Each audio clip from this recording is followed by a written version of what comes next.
খুব সহজভাবে তোমাদেরকে আজকে গরমকালের একটা মেকআপ করে দেখাবো। এইভাবে মেকআপ করলে তোমাদের মুখ কেকি লাগবে না, মেকআপ ফেটে যাবে না, স্কিনটা স্মুথ হবে ও দেখতে খুবই মিষ্টি লাগবে। তো চলো বন্ধুরা দেখে নেওয়া যাক ভিডিওটি। সবার প্রথমে মুখ পরিষ্কার করে চলে এসেছি। এরপরে আমি এখানে ব্যবহার করছি এক টুকরো বরফ। এক টুকরো বরফকে মুখে খুব ভালো করে প্রথমে ঘষে নেব। গরমকালে যদি বরফটা একটু ঘষে নেওয়া যায় মুখে, তাহলে মুখটা অনেক বেশি হাইড্রেটেড হয়, মেকআপটা ভালো বসতে সাহায্য হয় এবং মুখটা অনেক বেশি উজ্জ্বল লাগে মেকআপের পরে। আর একটা এটা বলতে পারো, গরমকালে মেকআপের বেস হিসেবেও কাজ করে এক টুকরো বরফ, যেটা আমাদের স্কিনকে তরতাজা রাখে। তো বরফটা মেখে নেওয়ার পরে দেখো আমি স্কিনটাকে ভালো করে একটা রুমাল দিয়ে মুছে নিচ্ছি। এইবারে আমি অ্যাপ্লাই করব ময়েশ্চারাইজার ক্রিম। আমি এখানে অ্যাপ্লাই করছি ল্যাকমি পিচ মিল্ক। এটার রিভিউ আমি করেছি, খুব ভালো একটা ময়েশ্চারাইজার, লিংক দিয়ে দেবো ডেসক্রিপশানে, চেক করে নিও। যাদের ড্রাই স্কিন বা কম্বিনেশন স্কিন তারা অবশ্যই ময়েশ্চারাইজার অ্যাপ্লাই করবে, তাহলে মুখটা ভালো লাগবে, স্কিনটা গ্লেজ দেবে। আর যাদের অয়েলি স্কিন তারা চাইলে ময়েশ্চারাইজারটা স্কিপ করতে পারো, নর্মাল সিরাম অ্যাপ্লাই করতে পারো তোমরা বা টোনার। ঠিক আছে, এইবার ময়েশ্চারাইজার অ্যাপ্লাই করার পরে আমি ফাউন্ডেশন অ্যাপ্লাই করব, আর অন্য কিছু নয়। তো ফাউন্ডেশনের জন্য আমি এখানে নিয়ে নিয়েছি মেবলিন ফিট মি ফাউন্ডেশন। আমার এখানে শেড হচ্ছে 220 ন্যাচারাল বেজ। আমি এখানে খানিকটা ফাউন্ডেশন আমার গালে প্রথমে অ্যাপ্লাই করলাম, সরাসরি ফাউন্ডেশনের শিশি থেকেই অ্যাপ্লাই করলাম। দিয়ে এবার আমি আমার হাতের সাহায্যে এরকম টিপ টিপ করে সম্পূর্ণ মুখে প্রথমে ফাউন্ডেশনটাকে একটু লাগিয়ে নেব। এইভাবে করলে কি হবে, সবটা জায়গায় ফাউন্ডেশন লেগে যায় আর ফাউন্ডেশনটাও অনেক কম পরিমাণে আমরা নিতে পারি। এইবারে এইভাবে ফাউন্ডেশনটাকে টিপ করে লাগিয়ে নেওয়ার পরে একটা বিউটি ব্লেন্ডার নিয়েছি, খানিকটা ওই 20 থেকে 30% মতো ভিজিয়ে নিয়েছি বিউটি ব্লেন্ডারটাকে। দিয়ে আমি সেই ওয়েট বিউটি ব্লেন্ডারটা দিয়ে খুব ভালো করে আমার স্কিনটাকে এইভাবে ড্যাব ড্যাব করে অ্যাপ্লাই করছি, যাতে ফাউন্ডেশনটা খুব সুন্দরভাবে আমার ত্বকে ব্লেন্ড হয়ে যায়। কপাল থেকে শুরু করে মুখের সবটা এরিয়া খুব ভালো করে ব্লেন্ড করতে হবে, যাতে কোথাও কোনো ব্লেন্ডিং করা বাকি না থাকে, তাহলে দেখতে খারাপ লাগবে। গলাতেও খানিকটা ব্লেন্ড করে নিও। তো আমার এখানে ভালো করে ব্লেন্ড করা হয়ে গেছে। এইবার আমি এখানে অ্যাপ্লাই করব হচ্ছে আইব্রো ব্রাশ। তো এটার কোম্পানিটা আমার ঠিক মনে নেই, আমি অবশ্যই মনে থাকলে আমি পরে মেনশন করে দেব। আচ্ছা, তো এটা বেশ ভালো একটা ব্রাউন শেড এরকম। তারপরে চিরুনি টাইপের আছে একটা ব্রাশ করার জন্য আইব্রোটাকে, যেগুলো এক্সট্রাক্ট সেগুলো এটা বের করে ফেলে, খুব সুন্দর একটা ফিনিশিং দেয়। তো এইভাবে আমি আমার আইব্রোটাকে ড্র করে নিচ্ছি। খুবই সিম্পল, আমি একদমই প্রফেশনালভাবে করছি না, তোমাদেরকে বোঝানোর জন্য একদম সিম্পলভাবে করছি। যেহেতু এটা রেগুলার একটা নর্মাল মেকআপ বা পার্টি মেকআপ বলতে পারো হালকার মধ্যে, সেহেতু আমি এটাকে আর প্রফেশনাল ওয়েতে করছি না। তো আমার এখানে আইব্রো সেট করা হয়ে গেছে।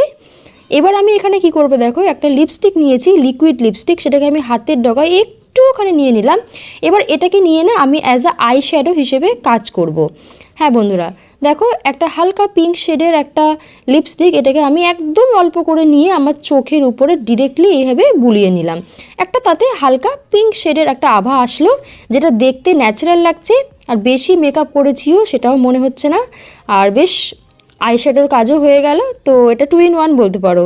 আমি হেভি বন্ধুরা ব্যবহার করে থাকি রেগুলার মেকআপের ক্ষেত্রে, আর আলাদা করে আমি আইশ্যাডো ইউজ করি না। তো আমার এখানে দুখানা চোখে আইশ্যাডো অ্যাপ্লাই করা হয়ে গেছে। এবার আমি কাজল অ্যাপ্লাই করব, বাট আমি কাজলটা চোখের নিচে অ্যাপ্লাই করব না, অ্যাজ আ আইলাইনার আমি কাজলটাকে অ্যাপ্লাই করব। এখানে আমি নিয়ে নিয়েছি L18 কোম্পানির কাজল। এটারও আমি রিভিউ করেছি, মাত্র 90 টাকা দাম, খুবই ভালো। আমি ডেসক্রিপশনে লিঙ্ক দিয়ে দেবো, তোমরা কাজলটি চেক করে নিতে পারো রিভিউ। আচ্ছা, তো আমি দেখো এইভাবে জাস্ট হালকা করে আইলাইনারটা মতো পরে নিলাম কাজল দিয়ে। আর আমি একদমই উইং করিনি, তো যেহেতু উইং করবো না, আমি আর খুব একটা আজকে না বিয়েবাড়ি না অন্য কোনো অনুষ্ঠান ছিল, জাস্ট নর্মাল একটা জায়গায় যাওয়ার ছিল বলে আমি আর উইং করলাম না, নর্মাল একটু ডিপ একটু বোল্ড করে এইভাবে লাইনারটা পরে নিচ্ছি। দেখো বেশ চোখটা কিন্তু বোল্ড হয়ে গেল, তাই না? এইবারে আমি কি করব, লিপস্টিক পরবো। তার আগে আমি লিপ বাম এখানে অ্যাপ্লাই করছি। এখানে সেটাফিলের একটা লিপ বাম আমি অ্যাপ্লাই করলাম, সেটাফিল অথবা সেটা ফ্রেশ নাম, যাই হোক। তো লিকুইড লিপস্টিক আমি অ্যাপ্লাই করব এখানে। এটা হচ্ছে মাই গ্ল্যাম কোম্পানির লিকুইড লিপস্টিক, পিঙ্ক শেড। তো আমি না সবসময় লিকুইড লিপস্টিক অ্যাপ্লাই করার আগে অবশ্যই আমার ঠোঁটটাকে ময়শ্চারাইজ করে নিই লিপ বাম দিয়ে। আর এটা আর একটা কারণেও উপকারী, যেহেতু লিকুইড লিপস্টিক তো খুব আঠালোভাবে আমাদের ঠোঁটে লেগে যায়, তো এটা আমাদের ঠোঁটকে না পরে শক্ত করে দেয়, তো মানে ক্ষতি হয়ে যায়। তো তার জন্য আমি কি করি না সবসময় ময়শ্চারাইজ করে নিই আমার ঠোঁটটাকে লিপ বাম দিয়ে। দেখো এখানে এবার আমি কি করব, এটা একটা ট্রিক। তো যেই লিপস্টিকটা আমি অ্যাপ্লাই করেছি সেখান থেকে আমি খানিকটা আঙুলে তুলে নিয়ে অ্যাজ আ ব্লাশার আমার গালে অ্যাপ্লাই করছি। তো এটা বলতে পারো 2 in 1 নয়, এটা অ্যাকচুয়ালি 3 in 1, তাই না? দেখো তো দুটো গালেই আমি এইভাবে একটুখানি ব্লাশার ইউজ করলাম যাতে আমার মুখটা বেশ চিঙ্কি পিঙ্কি লাগে। তো এবার আমি এখানে অ্যাপ্লাই করছি ইনসাইডের হাইলাইটার। খানিকটা পরিমাণ আমার হাইলাইটারটা আমি আমার আঙুলের ডগায় নিয়ে এইভাবে চিক্সের ওপরে একটু দিয়ে দিচ্ছি, একদমই অল্প, যাতে খুব একটা উগ্র না লাগে মেকআপটা, সেইভাবেই আমি করছি। এবারে নাকে খানিকটা এভাবে দিয়ে দেবো যাতে নাকটা হাইলাইট করে, আর পাশাপাশি চোয়ালে একটু, ঠোঁটের ওপরে, তারপরে কপালে খানিকটা একদম অল্প মানে মিনিমাল একদম দিয়ে ব্যাস হয়ে গেল। এবার আমি অ্যাপ্লাই করব লাস্টে হচ্ছে মাস্কারা। এখানে আমি নিয়ে নিয়েছি মেবলিন হাইপার কার্ল মাস্কারা, এটা বেশ ভালো। তো এটা আমি এখন আমার চোখের উপরে ভালো করে অ্যাপ্লাই করে নেব এবং অ্যাজ ওয়েল আমি নিচেও অ্যাপ্লাই করব, তাহলে নিচের পাতাগুলো একটু হাইলাইট হবে। একইভাবে আমি অন্য চোখটাতেও অ্যাপ্লাই করে নেব মাস্কারা। তোমাদের কাছে যদি মাস্কারা না থাকে তাহলে এই স্টেপটা তোমরা স্কিপ করতে পারো। বেশ, তো মাস্কারা পরা হয়ে গেলে আমি এখানে আর বেশি কিছু অ্যাপ্লাই করব না। অলমোস্ট এখানে আমার মেকআপ কিন্তু বন্ধুরা কমপ্লিট হয়ে গেছে। তো বন্ধুরা আমার এখানে মেকআপ কমপ্লিট। চুলটাকে আমি এইভাবে ছেড়ে নিয়েছি, চুলটাকে জাস্ট আমি আঁচড়ে নিয়েছি, ব্যাস, আর কিছু করিনি।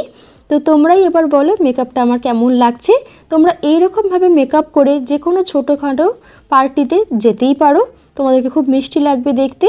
আর এইভাবে তোমরা যদি মেকআপ করো তাহলে তোমাদের মেকআপ কিন্তু ফাটবেও না, আর ফিনিশিংটাও খুব ভালো আসবে। তো বন্ধুরা আজকের ভিডিও এই পর্যন্ত। ভিডিওটি ভালো লাগলে চ্যানেলটিকে সাবস্ক্রাইব করে দিও, লাইক করে দিও, প্রশ্ন থাকলে কমেন্ট করো আর শেয়ার করে দিও। আবার দেখা হবে নেক্সট ভিডিওতে, ততদিনের জন্য বাই, টেক কেয়ার।